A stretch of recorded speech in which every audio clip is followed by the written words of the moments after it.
2026 ಜನವರಿ ತಿಂಗಳ ಕನ್ಯಾ ರಾಶಿಯ ಒಂದು ಮಾಸ ಭವಿಷ್ಯನ ತಿಳ್ಕೊಳ್ಳೋಣ ಬನ್ನಿ. ಮ್ಯಾಮ್, ಇಷ್ಟೊತ್ತು ಒಂದು ಸಿಂಹ ರಾಶಿಯ ಮಾಸ ಭವಿಷ್ಯನ ತಿಳಿಸ್ಕೊಟ್ರಿ. ಹಾಗೆ ಮುಂದಿನ ರಾಶಿ ಕನ್ಯಾ ರಾಶಿ. ಹೌದು, ಕನ್ಯಾ ರಾಶಿಯ ಮಾಸ ಭವಿಷ್ಯನ ತಿಳಿಸ್ಕೊಡಿ. ಖಂಡಿತ. ನೋಡಿ, ಕನ್ಯಾ ರಾಶಿಯವರ ಅಧಿಪತಿ ಬಂದು ಬುಧ ಆಗಿರ್ತಾನೆ. ಬುಧ ಇವಾಗ ಇವ್ರಿಗೆ ಏನು 4ನೇ ಮನೆಯಲ್ಲಿ ಸಂಚಾರ ಮಾಡ್ತಿದ್ದಾನೆ. ತದನಂತರ 5ನೇ ಮನೆಗೆ 16ನೇ ತಾರೀಕು ನಂತರ ಚೇಂಜ್ ಆಗುತ್ತೆ. ಸೊ ಈ ಅರ್ಧ ತಿಂಗಳು ಹೇಗಿರುತ್ತೆ ಅಂತ ನೋಡಿದ್ರೆ ಒಂದು ಒಳ್ಳೆ ಸಮಯ. ಯಾಕೆ ಅಂತ ಹೇಳ್ತೀನಿ ಕೇಳಿ. ಅಂದ್ರೆ ಎರಡೂ ಸಮಯನೂ ತುಂಬಾ ಚೆನ್ನಾಗಿದೆ. ಜನವರಿ ಮಂತ್ ಅಲ್ಲಿ ಬುಧನ ಒಂದು ಸ್ಥಾನಮಾನ ಇವ್ರಿಗೆ ತುಂಬಾ ಚೆನ್ನಾಗಿದೆ.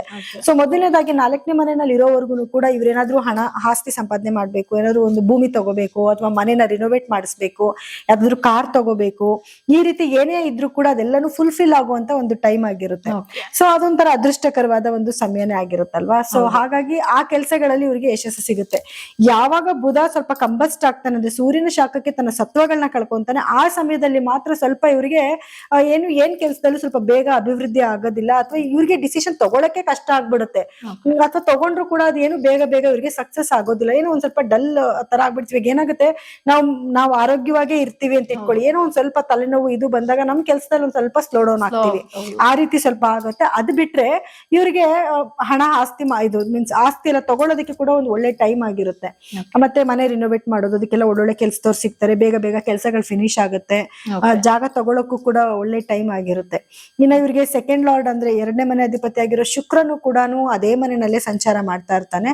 ಸೊ ಹಾಗಾಗಿ ಇವರಿಗೆ ಹಣಕಾಸು ಕೂಡ ಇವ್ರಿಗೆ ಚೆನ್ನಾಗಿ ಒದಗಿ ಬರುತ್ತೆ. ಗುಡ್ ಟೈಮ್ ಅಂತ ಹೇಳ್ಬೋದು. ಕನ್ಯಾ ರಾಶಿಯವರಿಗೆ ತುಂಬಾ ಚೆನ್ನಾಗಿದೆ ಸಮಯ. ಸೊ ಎಲ್ಲಾ ಒಂದು ಕೆಲ್ಸಕ್ಕೂ ಕೂಡ ಅವರಿಗೆ ಒಂದು ಅಭಿವೃದ್ಧಿ ಆಗುತ್ತೆ. ಇನ್ನು ಗುರುವಿನ ಸ್ಥಾನ ಅಂತ ನೋಡಕ್ ಹೋದಾಗ 10ನೇ ಮನೆಯಲ್ಲಿ ಗುರು ಸ್ಥಿತನಾಗಿದ್ದಾನೆ. ಸೊ ವ್ಯಾಪಾರದಲ್ಲಿ ತುಂಬಾ ಅಭಿವೃದ್ಧಿ ಆಗುತ್ತೆ. ಒಳ್ಳೆ ಹಣಕಾಸಿನ ಒಂದು ಅಭಿವೃದ್ಧಿ ಇವ್ರಿಗೆ ಆಗುತ್ತೆ. ಈ ಕೆಲಸದಲ್ಲಿ ಸುಮ್ನೆ ಅವರು ಪ್ರಯತ್ನ ಪಟ್ರೆ ಸಾಕು, ಇವ್ರಿಗೆ ಕೆಲಸ ಆಗುತ್ತೆ. ಮತ್ತೆ ಕೆಲಸಗಳು ಕೂಡ ಅವ್ರನ್ನ ಹುಡ್ಕೊಂಡು ಬರುತ್ತೆ. ಏನಂತಂದ್ರೆ ಇವ್ರು ಕೆಲಸನ ಮಾಡ್ಬೇಕು. ಸ್ವಲ್ಪ ಸೋಂಬೇರಿತನನ ಬಿಟ್ಟು ಒಂಚೂರು ಕೆಲಸ ಮಾಡ್ಬೇಕು. ಏನಕ್ಕೆ ಲೇಜಿ ಸೋಂಬೇರಿತನ ಅಂದ್ರೆ ಶನಿಯ ನೇರ ದೃಷ್ಟಿ ಇವ್ರ ಭಾವಕ್ಕೆ ಬೀಳ್ತಾ ಇರೋದ್ರಿಂದ ಸ್ವಲ್ಪ ಇವರು ಲೇಜಿ ಆಗಿರ್ತಾರೆ. ಕೆಲಸಗಳನ್ನ ಸ್ವಲ್ಪ ನಿಧಾನಕ್ಕೆ ಮಾಡ್ತಿರ್ತಾರೆ. ಅಥವಾ ಅಯ್ಯೋ ಏನು ಯಾರ ಕೈಲಾಗುತ್ತೆ ಮಾಡಕ್ಕೆ, ಅಯ್ಯೋ ಬಿಡು ಬೇಡ ಆಮೇಲೆ ಮಾಡೋಣ ಬಿಡು, ಆಪರ್ಚುನಿಟೀಸ್ ಬಂದ್ರೆ ವೆಯ್ಟ್ ಮಾಡ್ಲಿ ಬಿಡು ಅನ್ನುವಂತ ಒಂದು ಮನಸ್ಥಿತಿ ಬಂದ್ಬಿಡುತ್ತೆ. ಯಾಕಂದ್ರೆ ಇವ್ರಿಗೆ ರಾಶಿ ಮೇಲೂ ಬೀಳ್ತಿದೆ, ರಾಶಿಯಾಧಿಪತಿ ಮೇಲೂ ಕೂಡ ಶನಿ ದೃಷ್ಟಿ ಇರೋದ್ರಿಂದ ಸ್ವಲ್ಪ ಲೇಜಿ ಫೀಲ್ ಮಾಡ್ತಾರೆ. ಬಟ್ ಕೆಲ್ಸಗಳ ಅವಕಾಶ ತುಂಬಾ ಚೆನ್ನಾಗಿ ಬರುತ್ತೆ. ಸದುಪಯೋಗ ಪಡಿಸ್ಕೊಬೇಕು. ಅವ್ರಿಗೆ ಈಚೆ ಕಡೆಗೆ ಬಂದು ಕೆಲಸ ಮಾಡ್ಬಿಟ್ರೆ ಖಂಡಿತವಾಗ್ಲೂ ಅವ್ರಿಗೆ ಸಕ್ಸಸ್ ಆಗುತ್ತೆ. ಇನ್ನ ರಾಹುವಿನ ಒಂದು ಸಂಚಾರ ಅಂತ ನೋಡಕ್ ಬಂದಾಗ, ರಾಹು ಇವರಿಗೆ 6ನೇ ಮನೆಯಲ್ಲಿ ಸಂಚಾರ ಮಾಡ್ತಿದ್ದಾರೆ. ಒಂದು ಚಾಲೆಂಜಿಂಗ್ ಪೀರಿಯಡ್ ಇದು. ಈ ಟೈಮಲ್ಲಿ ಏನಾಗುತ್ತೆ ಅಂದ್ರೆ ಇವ್ರಿಗೆ ಕೋರ್ಟ್ ಕೇಸ್ಗಳೇನಾದ್ರು ಇತ್ತು ಅಂತಂದ್ರೆ ಅದೆಲ್ಲನೂ ಕೂಡ ಇವ್ರಿಗೆ ಬೇಗ ಬೇಗ ಬಗೆಹರಿಯುತ್ತೆ. ಎರಡನೇದು ಇವ್ರಿಗೆ ಆರೋಗ್ಯ ಸಮಸ್ಯೆ ಬರುತ್ತೆ. ಏನು ರಕ್ತಕ್ಕೆ ಸಂಬಂಧಪಟ್ಟಿರುವಂತದ್ದಾಗಿರ್ಬೋದು, ಸ್ಟಮಕ್ ಪ್ರಾಬ್ಲಮ್ ಆಗಿರ್ಬೋದು. ಇದು ರಾಹು ಚೇಂಜ್ ಆಗೋ ತನಕನೂ ಕೂಡ ಇವ್ರಿಗೆ ಆ ಸಮಸ್ಯೆ ಸ್ವಲ್ಪನೇ ಕಾಡ್ತಾ ಇರುತ್ತೆ ಇವ್ರಿಗೆ. ಇದ್ರ ಜೊತೆಗೆ ಅದೇ ಮನೆಯಲ್ಲಿರೋ ರಾಹು ಇಂದ ಏನಾಗುತ್ತೆ, ಇವ್ರಿಗೆ ಎಷ್ಟೇ ಶತ್ರುಗಳಿದ್ರು ಕೂಡ ಇವ್ರ ಮುಂದೆ ಇವರೇ ವಿನ್ ಆಗ್ತಾರೆ, ಅವ್ರು ಸೋತೋಗ್ತಾರೆ, ಶತ್ರುಗಳೇ ಸೋತೋಗ್ತಾರೆ. ಕಾಂಪಿಟೇಟಿವ್ ಎಕ್ಸಾಮ್ ಬರೀತಿದ್ದಾರೆ ಮಕ್ಕಳು ಅಂದ್ರೆ ಅದಕ್ಕೆ ತುಂಬಾ ಒಳ್ಳೆ ಟೈಮ್. ಈ ಟೈಮ್ ನ ಅವರು ಸದುಪಯೋಗ ಪಡಿಸ್ಕೋಬೇಕು.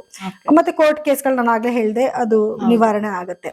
ಇನ್ನ ಶನಿ ಸ್ಥಾನ ಅಂತ ನೋಡಕ್ ಹೋದಾಗ 7ನೇ ಮನೆಯಲ್ಲಿ ಶನಿಯ ಒಂದು ಸ್ಥಾನ ಇದೆ. ಸೊ ಹಾಗಾಗಿ ದಂಪತಿಗಳ ಮಧ್ಯದಲ್ಲಿ ಸ್ವಲ್ಪ ವೈಮನಸ್ಯ ಇರುತ್ತೆ.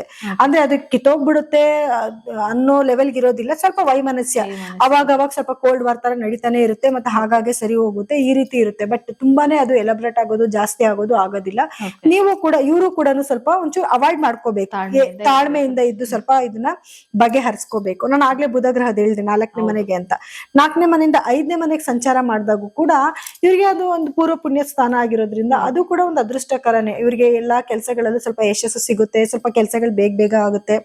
ಈಗ ಹೇಳ್ದೆ ನಾನು 7ನೇ ಮನೇಲಿ ಶನಿ ಇದ್ದಾನೆ, ಗಂಡ ಹೆಂಡತಿ ಮಧ್ಯದಲ್ಲಿ ಪ್ರಾಬ್ಲಮ್ ಆಗುತ್ತೆ. ಆದ್ರೆ ಅದೇ 5ನೇ ಮನೆಗೆ ಬುಧ ಸಂಚಾರ ಆಗಿದ ತಕ್ಷಣ ಏನಾಗುತ್ತೆ, ಗಂಡ ಹೆಂಡತಿ ಮಧ್ಯದಲ್ಲಿ ಪ್ರೀತಿ ವಿಶ್ವಾಸ ಜಾಸ್ತಿ ಆಗುತ್ತೆ. ಯಾಕಂದ್ರೆ 5ನೇ ಮನೆನೂ ಕೂಡ ಒಂದು ಪ್ರೀತಿಗೆ ಸಂಬಂಧಪಟ್ಟಿರೋ ಮನೆ ಆಗಿರುತ್ತೆ. ಯಾರಾದ್ರೂ ಪ್ರೇಮಿಗಳಿದ್ರೆ ಅವ್ರಿಗೆ ಒಳ್ಳೆ ಟೈಮ್, ಅವ್ರ ಮಧ್ಯದಲ್ಲಿ ಒಂದು ಒಳ್ಳೆ ಬಾಂಡೇಜ್ ಕ್ರಿಯೇಟ್ ಆಗುತ್ತೆ. ದಂಪತಿಗಳ ಮಧ್ಯದಲ್ಲೂ ಕೂಡ ಏನ್ ಮಿಸ್ಅಂಡರ್ಸ್ಟ್ಯಾಂಡಿಂಗ್ ಇದೆ, ಈ ಒಂದು ಕಾರಣಕ್ಕೆ ನಾನು ಹೇಳಿದ್ದು, ಮಿಸ್ಅಂಡರ್ಸ್ಟ್ಯಾಂಡಿಂಗ್ ಬಂದ್ರು ಕೂಡ ಅದನ್ನ ಹಂಗಂಗೆ ಸರಿ ಹೋಗೋದು. ಒಂದಷ್ಟು ದಿವಸ ತುಂಬಾ ಪ್ರೀತಿಯಿಂದ ಇರ್ತಾರೆ. ಇವಾಗ ಮಿಸ್ಅಂಡರ್ಸ್ಟ್ಯಾಂಡಿಂಗ್ ಇರ್ಬೇಕು ಅಂತ ಶನಿ 2.5 ವರ್ಷ ಅದೇ ಜಾಗದಲ್ಲಿ ಇರ್ತಾರೆ, 2.5 ವರ್ಷನೂ ಹಂಗೆ ಇರ್ತಾರೆ ಅಂತ ಹೇಳಕ್ಕಾಗಲ್ಲ. ಗ್ರಹಗಳು ಚೇಂಜ್ ಆದಾಗ ಏನಾಗುತ್ತೆ, ಒಂದ್ ಸ್ವಲ್ಪ ದಿವಸ ತುಂಬಾ ಏನೋ ಸ್ವಲ್ಪ ಚೇಂಜಸ್ ಕಾಣಿಸ್ತಿದೆಪ್ಪ, ಯಾಕೋ ನಿನ್ನೆ ಆ ತರ ಇದ್ರು ಇವತ್ತು ನೋಡ್ರೆ ಸ್ವಲ್ಪ ಪರವಾಗಿಲ್ಲ, ಒಂದ್ ಸ್ವಲ್ಪ ಆರಾಮಾಗಿದ್ದಾರೆ ಅನ್ನೋ ತರ ಮನಸ್ಸು ಚೇಂಜ್ ಆಗತ್ತೆ. ಮತ್ತೆ ಇವ್ರಿಗೆ ಮದ್ವೆ ಗುರುಬಲನು ಕೂಡ ಅಂದ್ರೆ ನೆಕ್ಸ್ಟ್ ಗುರು ಸಂಚಾರದ ನಂತರ ಇವರಿಗೆ ಗುರುಬಲನು ಕೂಡ ಬರುತ್ತೆ.